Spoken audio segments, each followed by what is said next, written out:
Hey, thanks for stopping by Minnesota Black Robe Regiment on Rumble and on YouTube. Well, still on YouTube. I don't know how much longer that'll last.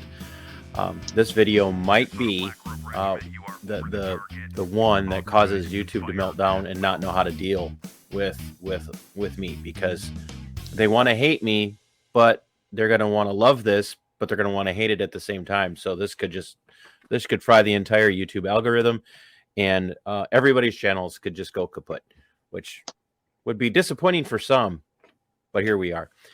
So I'm sitting down today with Becky. Some of you might know her as Bullhorn Becky.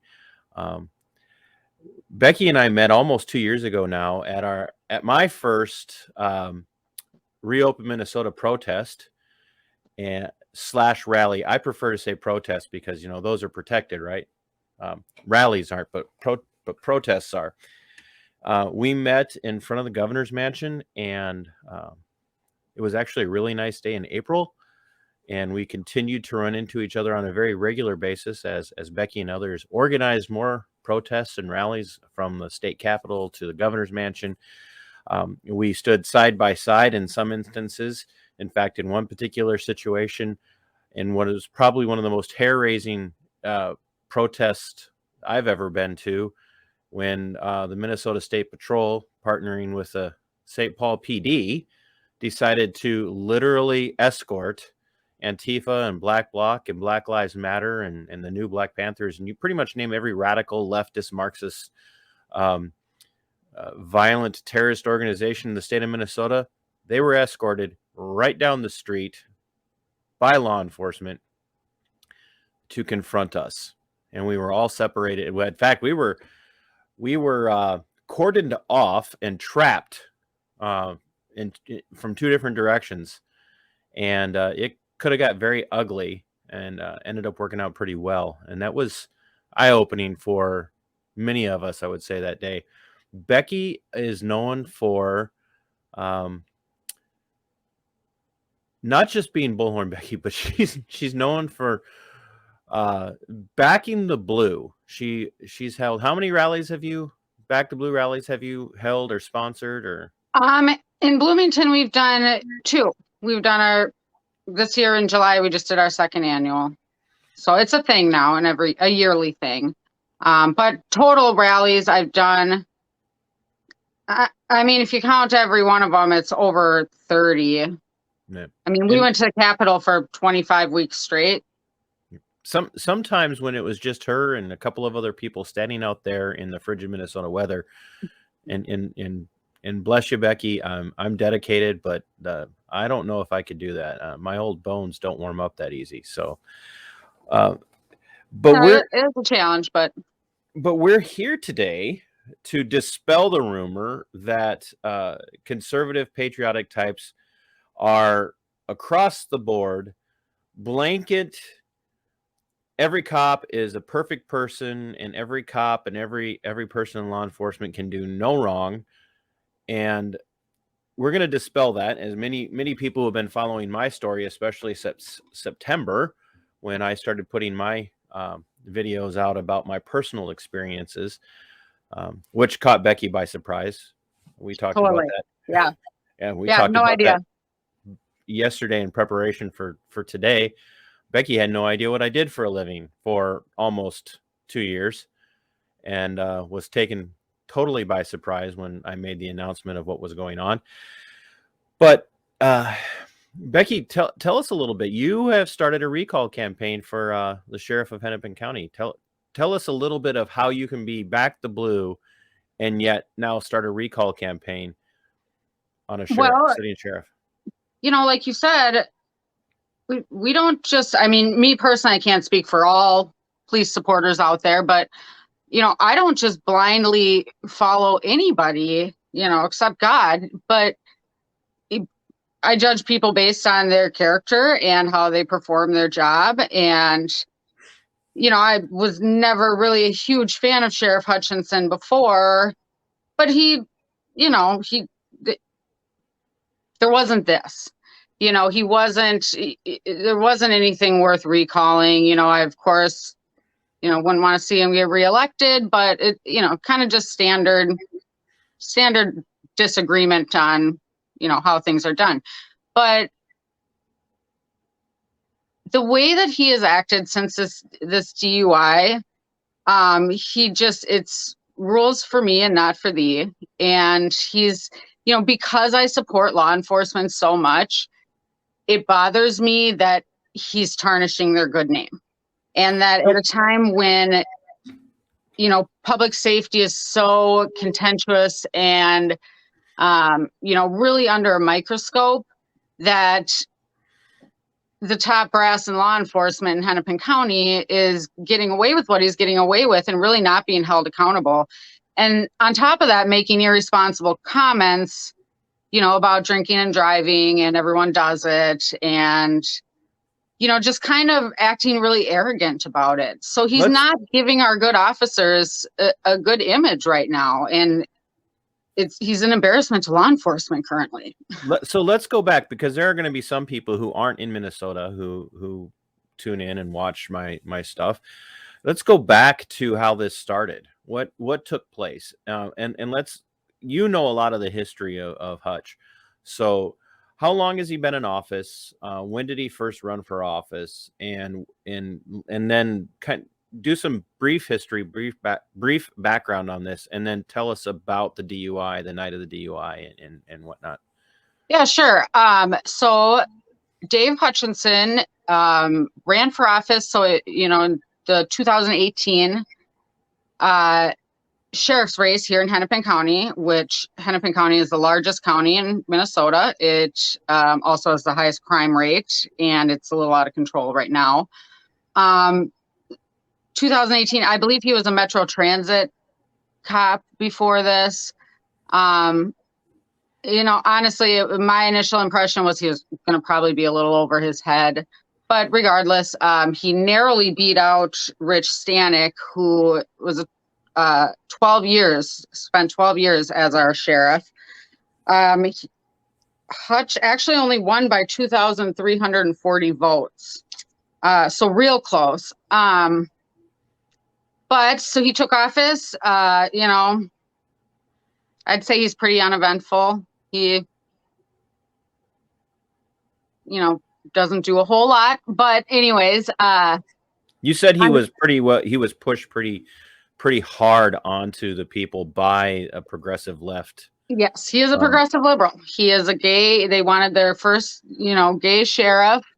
You know, he was their token Democrat basically, and it worked for them. So, you know, again, I think he's been ineffective at his job. Crime rate has skyrocketed in Hennepin County. You know, one of his major selling points is the stuff that he's done internally with the Hennepin County Sheriff's deputies, which is all well and good. I think he might make a better suited HR person than sheriff, because he's not really doing much for Hennepin County as far as crime is concerned. What's some of the meat on the internal stuff that he's done? What do you mean? Well, you said he's done some things internally with the sheriff's office staff, the deputies there. What's that look like? You know, I am not very well versed on what he's done. From what I've seen and read, a lot of just stuff internally with officers and mental health, and just making sure that the deputies are taken care of, which I'm all for. You know, I think that's great. And like I said, I think he'd be a really great human resources, you know, someone internally to help deputies make sure that they're being taken care of. But as far as being tough on crime, he doesn't have it. So fast forward, because really, like I said, he's been very ineffective most of his term. So there's not really a whole lot to talk about there. He let Minneapolis burn, let Brooklyn Center burn. So really just hasn't been present in the law enforcement game too strong here. When we really need a leader, we need a strong leader here in Minneapolis, and he's certainly not it. But he attended a sheriff's conference in Alexandria on December 8th, and he attended this in a professional capacity. This was a day-long conference. It was at a resort, the Arrowwood Resort in Alexandria, which is, so I live in Bloomington also, where Hutch lives, and it's 150 miles one way. So It's not exactly close to here. He attended this conference at night. They had a band and an open bar. The way Hutch tells it, he couldn't sleep. So he made the unfortunate decision to drink or to drive after consuming some alcohol.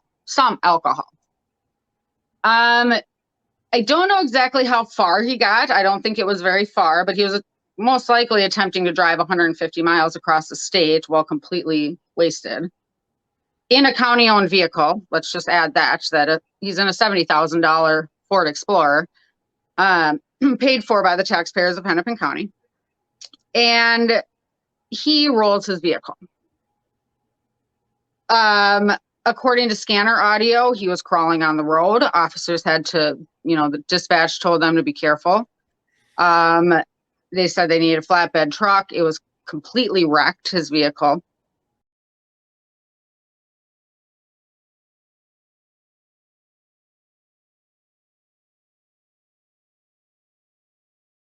Our vehicle, actually. At the scene of the accident, he initially told state troopers that a cabbie was driving it. He had called a cab driver, and this cab driver was the one who drove the car, which, seems very far-fetched to everybody who hears it, because where is this cab driver? And have you ever in your life called a cab and they drive your car? I mean, it's not what an Uber driver does, especially a state vehicle or a county vehicle. So he lied to officers. He was taken to the hospital for broken ribs. I mean, his car was completely just obliterated. I mean, it looks like one of those vehicles that the state patrol pulls around for like, don't drink and drive kids, I mean, just the smashed up, done for. Anyways, Hutch went to the hospital. The state patrol had to obtain a urine sample by warrant. I don't know the backstory behind why it had to be a urine sample. That's the least reliable method to get the blood alcohol content. So after the warrant process, was said and done, they finally got the urine sample at about 5 a.m. So it took approximately 3 hours to get his blood alcohol content, and that was still at 0.13. So which is reasonable just shy of twice the legal limit. Yeah, just shy. You can imagine he had fluids in the hospital, and 3 hours is a little time to chill out. So you can imagine he was pretty much over 2 times the legal limit. He also had his service pistol on him, which, as we all know as legal gun owners, that is a big no-no. You cannot have your gun when you are at a 0.13. You can't have it at a 0.05. 0.04 is the limit. So he lied to police officers. And then we just recently found out through the sworn affidavit from the state patrol, that he also had a bottle of cheap bourbon in the glove box, an open bottle. So just a lot of things, a lot of things that a sheriff shouldn't be doing. He recovered in the hospital. The Douglas County attorney filed charges and charged him with the 3 DWI offenses. And then he also did charge him with carrying a firearm while under the influence of alcohol. Didn't say anything about the open bottle, even though it was in a sworn affidavit by a 29-year veteran of the state patrol. Lost my train of thought. Anyways, so he goes to court like 2 weeks later, something like that. I don't have that exactly. Where did he go to court, by the way? Ramsey County, I believe. Yeah. Right. He was not charged in Ramsey County. He was charged in Douglas County, 150 miles away. Where the crime took place. Like a reasonable person would have been arrested. He did not get arrested ever. He sat in the hospital and recovered, and did not get arrested like a normal citizen. And then he didn't have to go to court up in Douglas County. And then he took his booking photo, because of course they need a booking photo, and call him up 4 days after he pleads guilty, head on down to Ramsey County and take your mugshot. So, I mean, the entire way he's gotten special treatment. Yeah, that's just not how a normal citizen would have been treated at all. And let's be honest. If this were one of his deputies and they were arrested in Hennepin County, they would have been booked in Hennepin County. They would have, maybe sat there long enough for their sober ride to come and get them. Or if they were, in the state of Minnesota, if you're double the legal limit or higher, you have to wait to see a judge. Yep. And if that had been one of his staff, they would have sat. There would have been no, oh, well, you get to go to the hospital, or oh, well, you can provide a urine sample. Oh, your ribs hurt. Don't blow into the breathalyzer. No. Right. It would have there.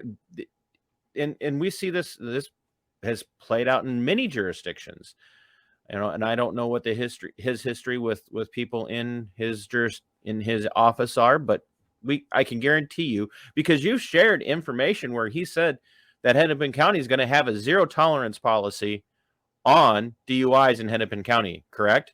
Oh, well, ironically, 10 days before this happened, a mere 10 days, just 10 days before his December 8th DUI, Sheriff Hutch said on the Andrew Parker podcast that that officers who break the law and who break policy, we need to get rid of them. Yet he doesn't want to resign. He still says he's running for re-election. So literally 10 days before this all happened, he's out saying, we need to hold officers accountable. They can't have their job if they break policy or the law. Well, I'm pretty sure he broke both of those and destroyed a $70,000 vehicle that he doesn't have to pay for. So, how many of his deputies have been fired for the same thing? He rules for thee, but not for me. And he's just very arrogant about it. Like, he doesn't understand the severity of what he did. He was asked by a reporter during his little media tour, because he got out of the hospital and then did his apology tour on the media, thinking that would just make everything okay and go away. But the reporter asked him, had you ever drove drunk before? And his answer was, well, I think everybody has at this point. The sheriff of Hennepin County is saying that he thinks everybody is driven drunk, and he's minimalizing his DUI by saying everybody does it, right? We all just drink and drive. Which there's probably a lot of truth to it, especially in Minnesota. There's a lot of people that drink and drive, but that's not a good example for a sheriff of Hennepin County to be setting. And it's minimalizing his behavior. Oh yeah. It's one thing if he none of this had ever happened and he said, yeah, everybody drinks and drives out there and it's a problem and we got to stop it. But he's saying everybody drinks and drives. It's not a big deal that I did. Right. And it's almost like, why are you so worried about me when other people are doing it? Yeah. That's almost what it sounds like to me when I hear that he says it. So, and we're worried about all of them.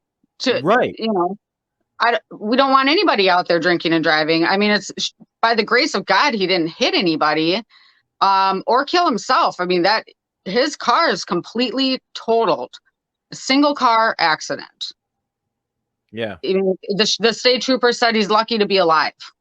So for him to downplay it and just act like, everybody drinks and drives, it's kind of a normal thing. It's reckless. And it's bad for public safety. Let's kind of hone in on another aspect of the court appearance. He ended up with, was it 2 years probation? Yep. Ordered to treatment. Outpatient treatment. Outpatient treatment. Yep. I'm hoping he has whiskey plates on his personal vehicle, but you know, who knows? And I mean, Minnesota's pretty hard on having the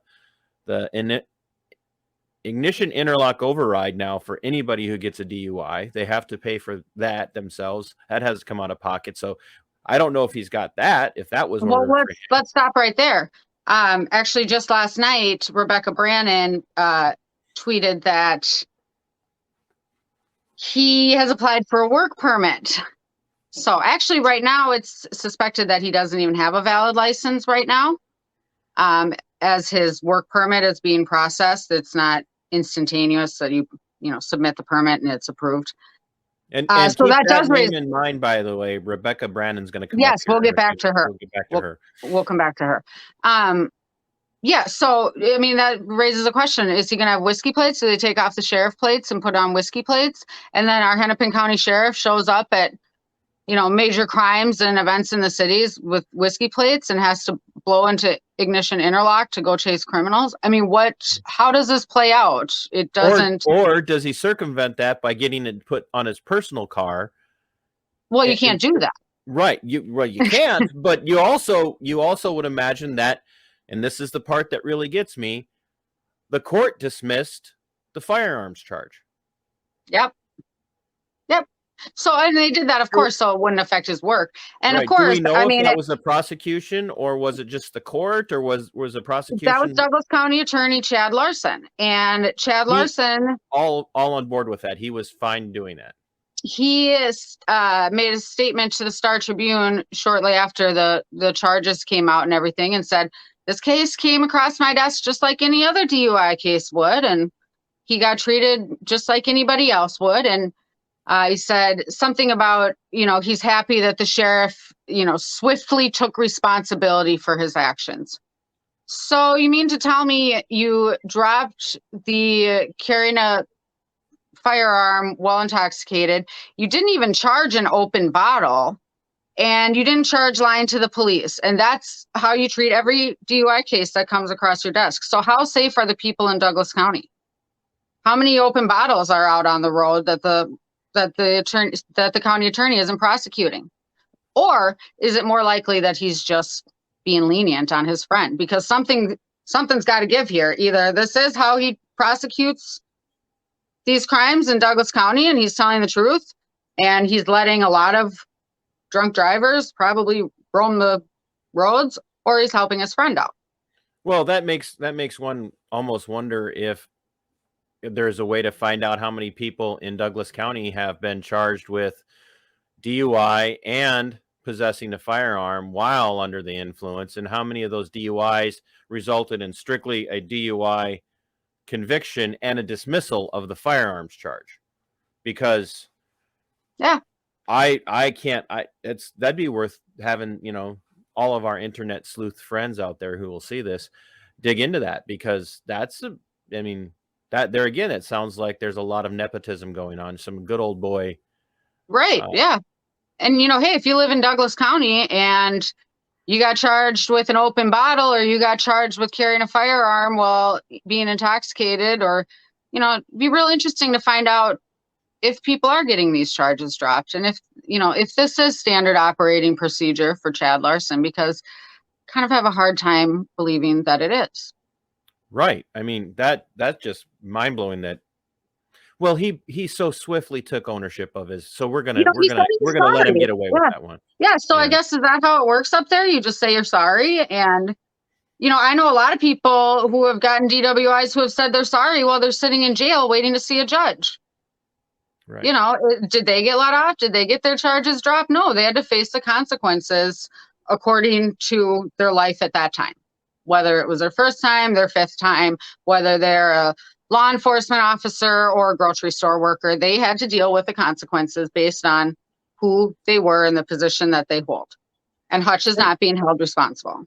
And that's, and let's be clear. Like, we aren't, I guess I shouldn't speak for you, but I'm going to. We're not saying that every single person who gets a DUI is just some sort of completely just depraved criminal who should have the book thrown at them and be locked up for eternity. Like I have had several friends who have had DUIs. Alcohol touches everybody. It's, it does not discriminate. And it's not political. The response that we're getting is political. The lack of response we're getting is political. But the issue of a DUI is not political. Lots of people have been touched by DUIs. Lots of people have lost family members to DUIs, just like Hutch's. I mean, there could have very easily been somebody else right on that road. He could have killed somebody.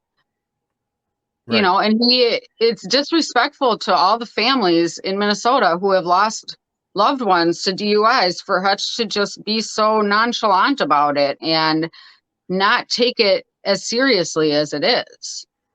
It's made us more of a joke here. Right. It's almost like this is the kind of stuff you would expect to see in some out of the way jurisdiction. That's, not that I believe this, but this is how the media normally paints this stuff. That this is some out of the way hayseed jurisdiction where the sheriff is the only power in town. Yep. And he's at the local bar. Yeah. Yeah. And everybody knows that the sheriff is a drunk but he's a harmless drunk. So, and he does his job well. That's how this would be painted if this were in any other. It's how especially the Twin Cities would view small town law enforcement. Right. Yeah. But here we are in a major metro area. Hennepin County sitting duly elected sheriff is being treated like Otis from Mayberry. Yeah. He's just kind of like okay, Otis, let yourself out of the sorry. You took responsibility for it. But it gets worse. If it's not bad enough that Hutch has now destroyed a county vehicle while under the influence, while driving under the influence, while carrying a weapon under the influence, with an open container under the influence, lied to police, lied to officers. I mean, I'm running out of fingers. I know. Honestly, TC, it's every day. It's like every single day. And especially as more information, the Douglas County attorney won't release all the files until 30 days after the court conviction. So I believe that's mid to late January. That's pretty standard. So, I mean, right. Oh, we'll wait 30 days. Don't worry. We'll still be just as mad by then too. Or madder. Right, exactly. Well, because the way it's going every single day, I mean, even last night, I go and check the internet last night and here's something from Rebecca Brannon again about. And that's where I was going. So here we have Rebecca, who's digging into this because Rebecca, independent journalist, is saying fantastic. She's wonderful. She's saying there's something about this that just absolutely stinks. This stinks to high heaven, as the old to quote Shakespeare, something is rotten in Denmark. Something's rotten in Hennepin and Ramsey and all these other places. Something stinks. So she starts to dig into this. She starts to gather some evidence, starts to release what she's finding. And also, side note, not only does she dig into it, but people are giving her information too. Right. She's getting tips from other law enforcement and, people in the know. So not everybody's willing to cover for Hutch. Right. Which is kind of what we expect from those still constitutionally minded rank and file law enforcement officers out there. Yeah. There's just they're just going to go, this is bad and we don't like it. But what happens? How quickly did Rebecca get involved, and how quickly did things begin to happen to her, and what exactly happened? Because you've had a lot of communication with Rebecca. And by the way, Rebecca, I would love to have you on. I know I'm small fry, but I'm going to name drop. I know Becky, so I'll put in a good word for you. That would be great. But anyway, tell Rebecca's your perspective of what happened. So Rebecca got pictures of the car. of Hutch's car. So, which nobody else had, by the way. Nobody else had. And honestly, until we saw the pictures of the car, it really wasn't, the pictures really put it into perspective. And the pictures were absolutely imperative for the public to understand the severity of this crash. This wasn't just Hutch drove off the road and, into the ditch. Which is how it was painted. It was painted just everybody drinks and drives and, just a little steer and whatever. Could have been a deer or something, whatever. No, he rolled. And like the trooper said, he's lucky to be alive. And that's apparent when you look at the vehicle. So Rebecca got, through tips and research and whatever, found the county vehicle at, I believe it was a Hennepin County Public Works out by Lake Minnetonka. Now, it might be in Medina. I believe it's in Medina. I think that's how the Medina police got involved. Yeah, anyway, that's big. What you just say, that might be how this is huge, ladies and gentlemen. What Becky's about to tell us, this happened to an independent journalist covering a story about a duly elected public servant, not an official, a public servant, covers this story because the mainstream media, the legacy media, the big newspapers and all the Twin Cities news stations up there covered it, but not like this. Oh, they tossed him a couple softballs, gave him his little media apology tour. Like immediately after it happened. What? Immediately after it happened. Yeah, immediately. They're just, he released a statement and we're all good. Bury that one. Anyways, Rebecca's digging into this immediately. Yes. And she finds where his vehicle got towed to. And she goes to this lot. The gate is open. There's no trespassing signs, no private property signs, no illegal entry at all. She drives her car. She knows she's on camera. She's got her phone. She takes pictures of Hutch's car. The contents of the inside, which included Delta 9 gummies, little not THC gummies, but the legal kind of gummies. CBD. What? CBD. Yes. So he's got, those all littered in a little, pen with some oil in it and whatever. Just all sorts of stuff littered about his car. The bottle had obviously been removed by the state patrol at that point. So she takes these pictures and she posts them on social media. And after that, I believe it was a Hennepin County. Well, Hennepin County got involved. I don't know if it was a sheriff's office that directed that or who directed that. It was either Hutch himself or somebody covering for him high up. But they contacted the Medina police, called in an investigator on his day off to investigate Rebecca Brannon for possible trespassing charges. So now we're going just all up in arms about potential trespassing again. Because she posted a county-owned vehicle that our sheriff got a DWI in a county lot that was open. They call an investigator. He showed up to her parents' home, and because she's 16 and lives at home, right? She's 16. Right? Yeah, she's just a teenager. No, she doesn't even live with her parents. And the Medina police. I'm just going to go ahead and say that they're just doing what they're told. Hennepin County calls and says, you need to investigate this. Then they go in and investigate it. And, from what I can tell, they weren't really aggressive to Rebecca or, the investigator wanted to know what happened, how she got there, what she was doing there, what she did. She told him a story and that was that. They released a statement that said, we investigated it. Gate was open. There was no, private property signs. There's no crime committed. But what's concerning here is that Sheriff Hutch used his office in some capacity to go after a journalist for reporting on his DUI. And this isn't a DUI he got years ago. This is a DUI he got recently in office in a county vehicle. This is news. he basically sent his dogs out after a reporter for reporting the news, and that's very concerning. That's more than very concerning. It is terrifying.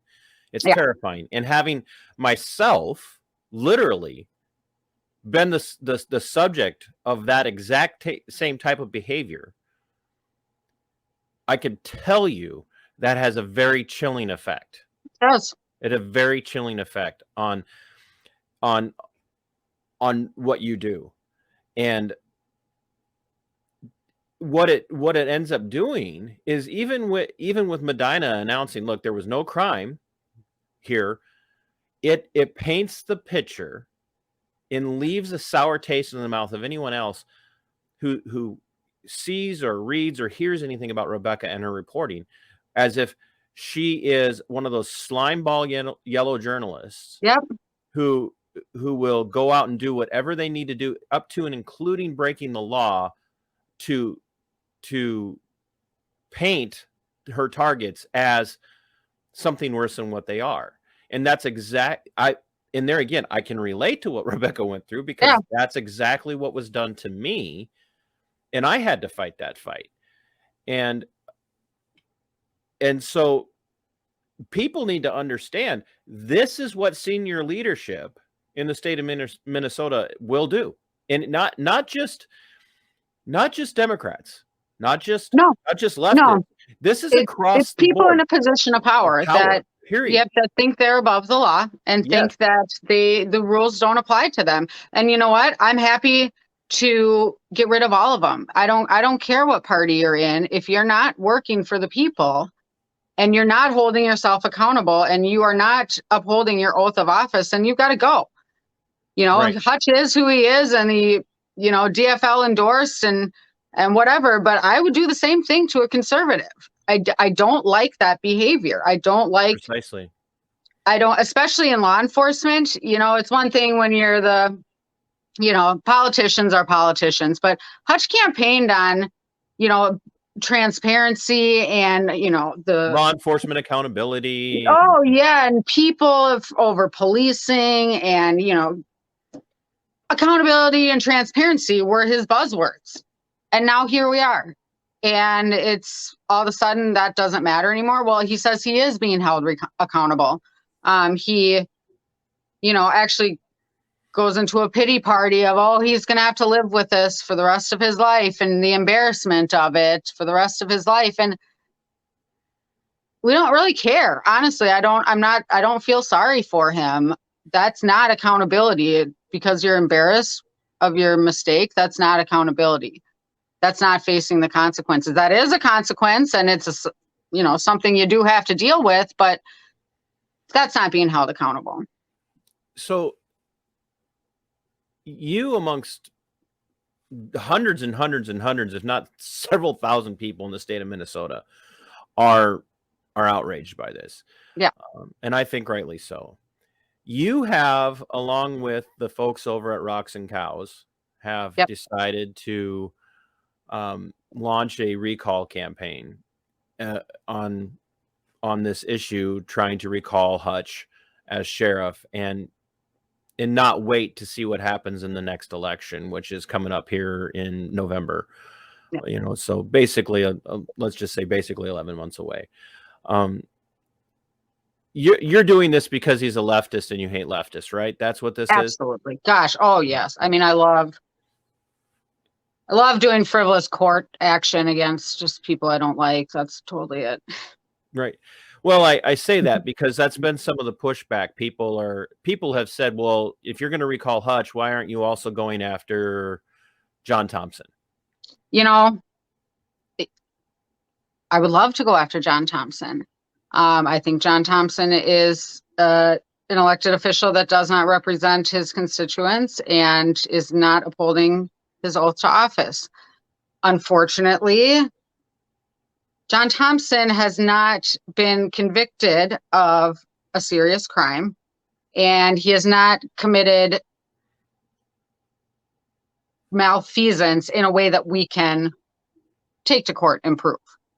Right. If someone wants to spearhead that effort, man, I would be 100% behind you. And I will bullhorn that all day because I think John Thompson is horrible. In Which many is ways, ironic when John Thompson, when I agree with him that Hutch isn't being held accountable either. You know, it's probably one thing I've ever agreed with John Thompson on is that, yeah, they harassed him for months with cameras in his face over his driving without a license and his Wisconsin address and his abuse cases. But nobody's following Hutch around. Nobody's bugging him. The media's left him alone. So John Thompson actually has some very valid points on this issue. But unfortunately, it's like the pot calling the kettle black because John Thompson hasn't been held accountable for his alleged crimes as well, and just for the overall racist person that he is. Well, and let's think about this too. That, you know, I mentioned this to you somewhat tongue in cheek when we were doing our pre-show last night or yesterday afternoon. Like, imagine the juxtaposition, the cognitive dissonance that we have created, both in my situation and now with what you're dealing with in this situation, with what Rebecca has been dealing with in this situation, where we have literally come to a place in these two different cases, if you will, where we've actually gotten the leftist to defend a law enforcement official.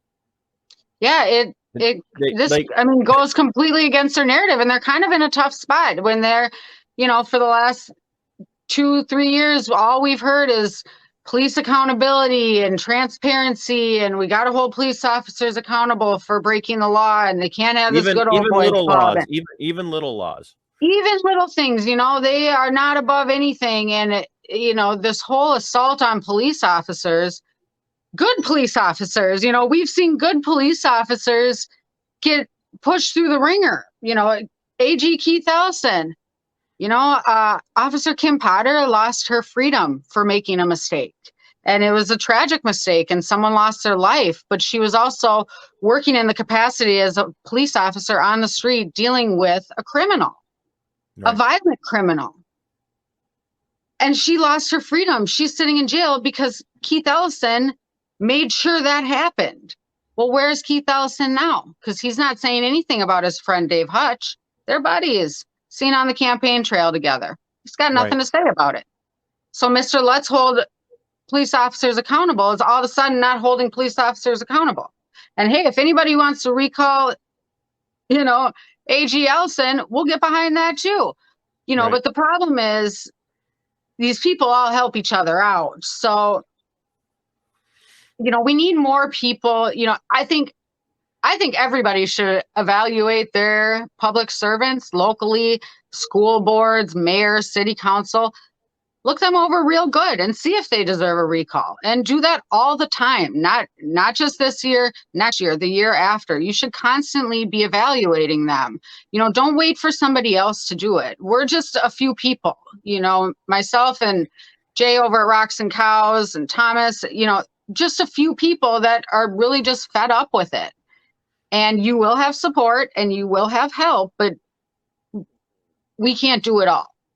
So, you know, the people that are justifying what Hutch did by saying, well, we got all sorts of crooks out there. That's not the right mindset. We got to start getting rid of these crooks. Or how are we going to get crooks off the street when we've got a sheriff that doesn't follow the laws? You know, or an AG that doesn't prosecute people fairly. Right. And so let's, you know, you look at the death of George Floyd, you look at Kim's case, AG stepped in right away. Yep. And started barking orders about what they were going to do. Now, is death the same as a DUI? No, it's not. But if you're really the person who's going to go out there and paint themselves in this light of, I am here because I want to make sure that law enforcement is not corrupt. I want to make sure that law enforcement is being held to, in some cases, an equally, or not equally, but even higher standard than the people that they're supervising or overseeing, or whatever terminology you want to use. I don't necessarily think that's bad. No, but and but you know you what? have to you have to then turn around and say, yep, we're friends. Granted, he didn't kill anybody, but we're going to step in and we're going to make sure that this case is being prosecuted with their favorite word, equity. This is not very equitable. This is not equitable. Not equitable at all. And one has to wonder, why is that? Why is Hutch being given a pass on this? Why is Hutch getting treatment that no one else would get at all? No one else would get this treatment. And, you know, for the record, I don't want to see Hutch get some extra treatment either. You know, he said in an interview that if he wasn't a public figure, that there wouldn't be as much scrutiny on it. And of course there wouldn't. You're not a public figure and you're not accountable to the public. If you're a private citizen, of course you're not going to have as much scrutiny on it. But you're not. You're Sheriff Dave Hutchinson, and you're the sheriff of the largest county in Minnesota. But even that is hogwash, because when a rank and file officer gets a DUI, the newspapers lead with that. It's oftentimes an above the fold story. Local deputy gets DUI 6 hours before he's supposed to start his shift, and it's above the fold on the front page. Well, this wasn't even just a DUI. This was a DUI single car rollover crash where he just totaled the vehicle. You know, and also, I don't know exactly how long ago it was, but there was an officer in Minneapolis who struck another vehicle while in pursuit and killed a man. And I believe he's being charged with some sort of either disciplinary action or actually being charged, you know, because the activists got on it and went to Ellison and said he needs to be charged. They're reckless. He was doing his job. He was chasing a criminal. And while it's very tragic, and I don't think any officer ever wants that to happen. Right. He was doing his job. Same with Kim Potter. She was doing her job. Hutch was out getting wasted and partying. Right. And while doing his job as a representative. While apparently doing his job. Which also leads to the question, how many other times has he been drinking while doing his job? Because I'm sorry, your average social drinker doesn't keep a bottle of cheap bourbon in their glove box. It's just not standard. I only keep the expensive stuff. So I know. Only Grey Goose under the seat, right? Right. Exactly. You know, if you're going to go big. Yeah.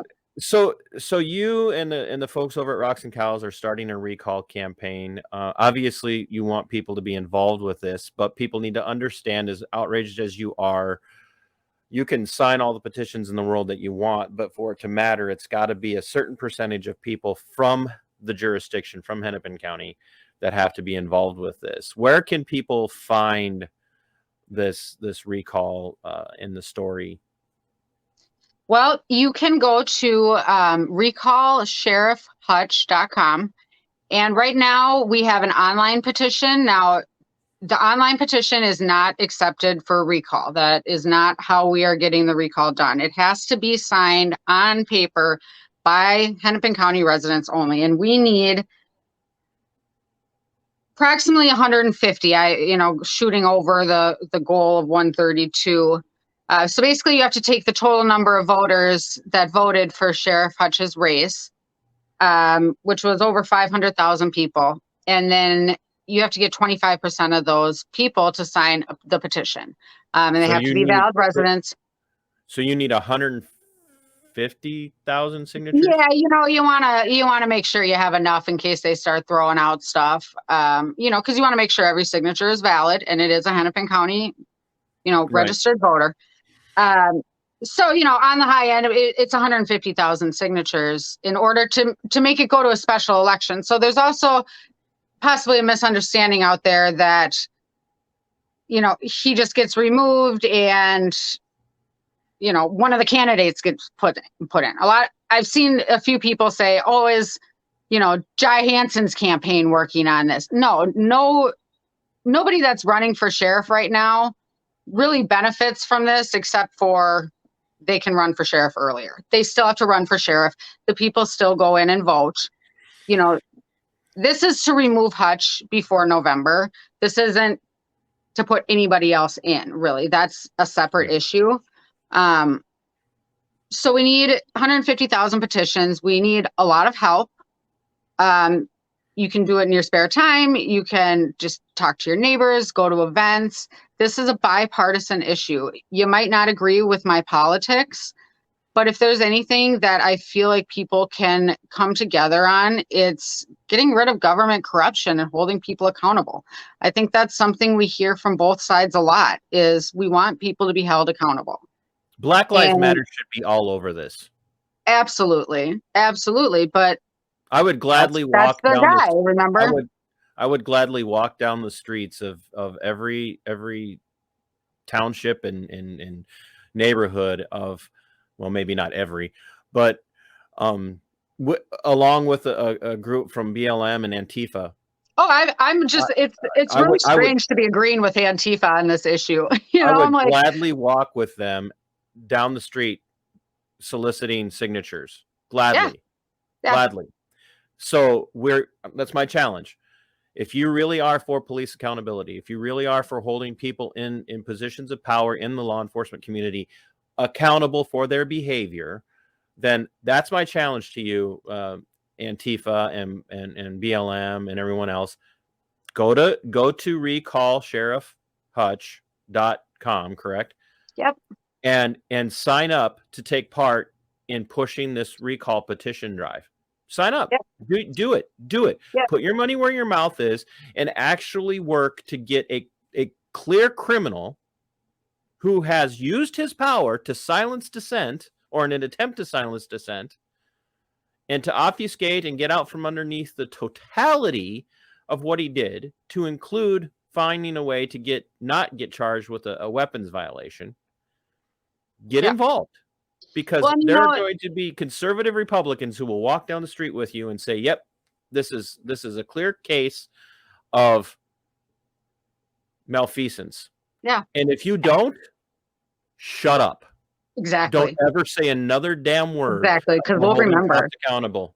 Yeah, I'm remembering who is staying silent and who is, being complicit. And the thing about this is we don't have to agree on who comes next. We don't have to agree on who the next sheriff is. We don't have to agree on the direction that Hennepin County Sheriff's Office goes from here. We don't even need to really discuss that. All that matters right now is doing the right thing and holding this public servant accountable. Because if we don't do it, if we don't start cleaning house from the top, we are never going to be able to hold criminals accountable. And people in Hennepin County are constantly complaining about our judicial system. It just, they spin the criminals. It's a revolving door. And we're seeing that now with the top law enforcement officer in Hennepin County. Now, how are we ever supposed to fix this problem of crime if the Hennepin County Sheriff is like on probation with whiskey plates, lied, open bottle? I mean, how is he even supposed to be taken seriously? They're not anymore. And it's, we don't need to agree on law enforcement. We don't need to agree on anything except for the fact that people need to be held accountable. And if we don't start here, when are we going to start? And if you are a former deputy from Hennepin County who has had a DUI and has been treated not like this, come tell your story. Yeah. Come tell your story. Lots of people would like to anonymously chat with you. Yeah. I will gladly tell your story, whether it be anonymous or out in the open. I would gladly tell your story to demonstrate that this is, as you have said several times now, very much a case of rules for thee, but not for me. This is clear. And I mean, aside from personal testimonies of deputies, Hutch himself has said, if an officer breaks the law or breaks policy, we need to get rid of them.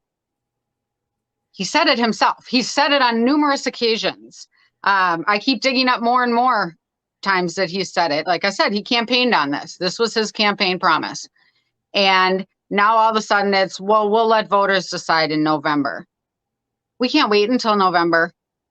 I mean, It's the middle of winter and people are getting carjacked daily. I mean, nobody wants to go to Minneapolis anymore. There are victims being created constantly in Minneapolis, constantly. And Hutch isn't paying attention to him. And especially, you know what, if he's got alcohol issues and he needs to go to treatment, then he needs to go and focus on treatment and taking care of himself. And, you know, wish him the best. Don't want his life to be ruined. But he's unfit for this job. And the residents of Hennepin County deserve a lot better. And we deserve it before November. 100%. Like what would be ideal here, and I think you'll agree with me, is that he would have a reckoning, a personal moral integrity style reckoning, and would, because of that, ultimately make the decision to say, you know what, I cannot in good conscience lead this law enforcement organization.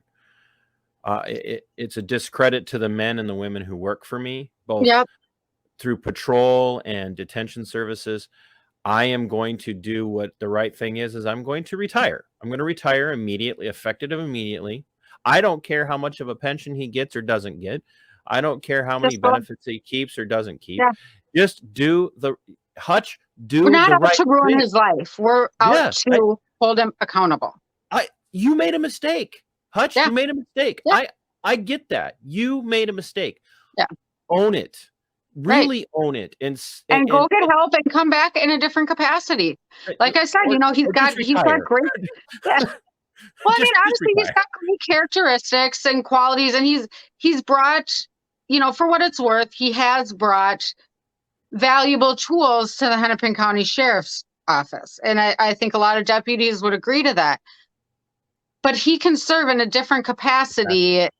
With the talents that he has. Nobody's saying, you know, shun him away and we, you know, whatever. But this is not your best place. You know, we're not. I would have more respect, even though we probably are diametrically opposed philosophically and politically.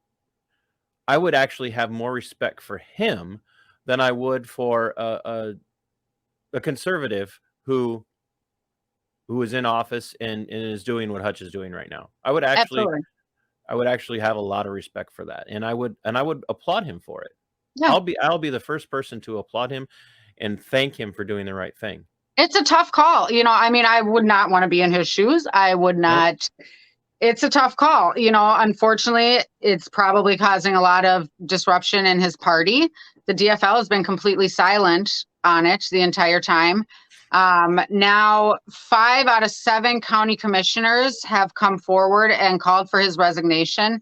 Unfortunately, they can only call for his resignation, and it's mostly symbolic. And they cannot affect any real change. No, but you know, they're a month later, they're starting to come around. There's been a Minnesota State Senator, Democrat, who's called for his resignation. The GOP called for it back in December.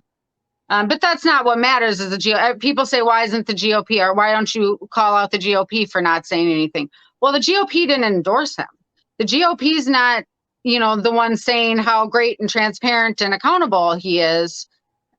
You know, their opinion really, honestly, is pretty irrelevant. You need people on your own side that say, hey, we can't stand by you until you do this, or, you know, and the GOP has their own problems anyway. So. Oh, for sure. You know, and I honestly, when the stuff happened with the GOP back with Anton Lazaro, you know, there was a lot of calling out. There was a lot of calling out of Republicans in the GOP. And I think Republicans really, for the most part, didn't want anything to do with that, and didn't want these people that are corrupt and that are committing horrible crimes, don't want to be associated with them. So, you know, like I said, I live in Bloomington, and, you know, our county commissioner hasn't said a thing. Why? Because she's friends with Hutch. We have a city council member, Jenna Carter, campaigned for Hutch. He campaigned for her. You know, he called her his favorite one of the Carters, Jenna. And she's silent. She's our city council member. She's been not silent about any other police issue. And now all of a sudden she's silent about this. You know, we've got a school board member here that campaigned for him and donated. She's silent.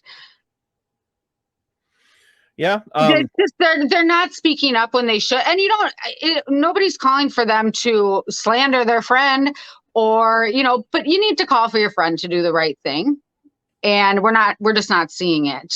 So he's causing a lot of problems, I'm sure, amongst his party. He is, 100%. every day it gets worse. But where we're at right now with the petition process is, so if you go to recallsheriffhutch.com and sign the online petition, that helps us show our numbers. We just rolled this out the end of last week, so we're just starting. We need people to share this campaign. We have tons of flyers and little memes out there. Share them everywhere. We need people to be informed. So you sign this online petition, and then you will get email updates as we have once we have the official petition ready for signatures. It's being reviewed by an attorney right now. We want to make sure we get it right. We don't have much time. You have to have this all filed 6 months before the election, because they need time for special elections. So we're pushing up against the clock, but it's important, and it's not something we can just slide under the rug and hope that he doesn't get reelected in November. So go to recallhutch.com. We need people in all 7 districts of Hennepin County to help us out. There's many ways to help out, tons of ways. Anybody can help out. You don't need to be anything special. We need people to drop flyers, do phone calls, go to events with petition sign-up sheets. We need people to be really careful to only get Hennepin County residents. We don't want a lot of names thrown out. So if you want to hold your public servants accountable, this is where we're starting. And it starts at the top. And get involved. You never know what you're going to learn. You might learn that you want to recall your mayor. So get involved, though. We need lots and lots of what help. I want people to understand is Becky and I and the people at Rocks and Cows, Jay and others, this isn't because of his politics. This has nothing to do with his politics. This has everything in the world to do with the truth of transparency. And we would be remiss as constitutionalists, as republic-loving Americans, if we didn't say, look, we cannot have these kind of people in these public servants positions, not because people don't make mistakes, but because when you do something like this, it discredits the office, it discredits that position, and you have to be above the fray. Yeah, you have to be above the fray when it comes to this kind of leadership, and that's what our goal with this is. Yeah, and can I just say, sorry? No, absolutely not. You cannot say anything else. You've talked enough. Darn it! No, go ahead. Silence. I'm sitting here next to a 10-foot thin blue line flag. I'm a huge police supporter. So believe me when I say that sometimes this is very conflicting. And I wonder how, there's going to be police officers out there that aren't happy with it. And there are police supporters out there that, don't care about anything. They support the police.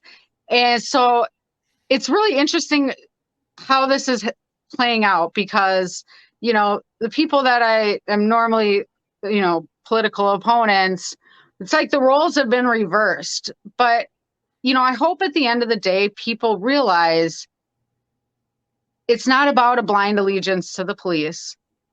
It's not, about a blind allegiance to any belief.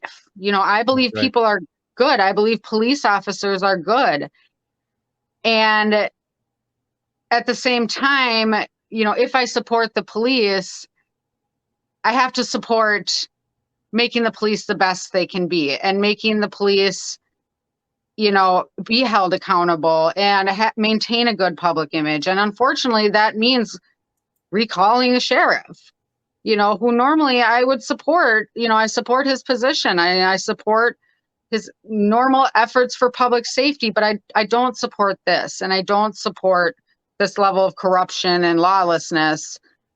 So it's kind of just tough judgment calls you have to make, but at the end of the day, when it's about doing the right thing, I'm okay with speaking out against a police officer, because I know my support is for good police officers, if Right. that makes sense. Oh, absolutely. I've been saying this for a long time. It's one of those things that got me in trouble, was you don't back every officer, you back the good officers. Yeah. And Hutch is not a good cop. This is No, not the example of a good cop. he's in over his head. He's just not.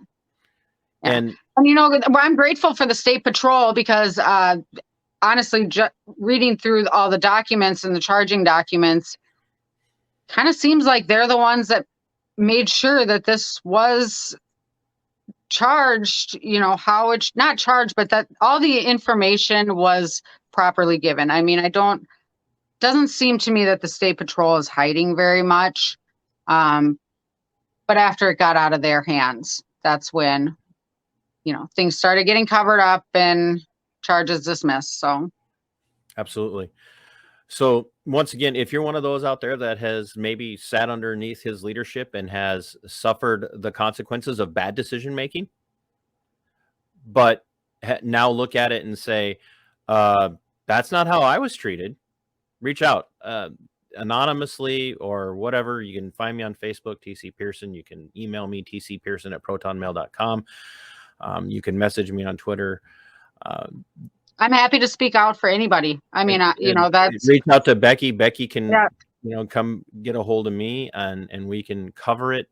The same thing goes for Rebecca. If you're interested, Becky's gonna hunt you down and tell you to put come in a good word for you. Yeah, no, she'd be great to talk to. I think she'd be really good to interview. I would love to have her on just so people can hear her story. Yeah. Also, we have a Recall Sheriff Hutch Facebook page too, where post all the information. Like I said, this is a very fluid story. It changes. One would think it would have been done a month ago, but it's changing rapidly, and more information is going to keep coming out. So make sure to follow us over at Recall Sheriff Hutch, and then recallsheriffhutch.com to sign the petition, get involved. There's a nice link to sign up your name and say you want to get involved, and we'll figure out something for anybody to do to help out. Absolutely. And because there are people like Hutch out there, and because there are people like Keith Ellison out there, and because there are people like the county attorney of Ramsey County, and because there's people out there like the other county attorney from whatever county that was, on and on and on, because there are people like that in positions of power who see themselves as the sole authority, they are actually tyrants in the making. And as I end every one of my videos, sic semper tyrannis.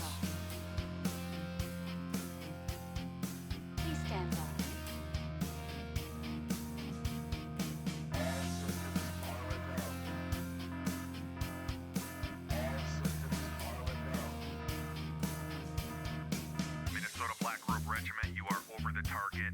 You are authorized to fire at will.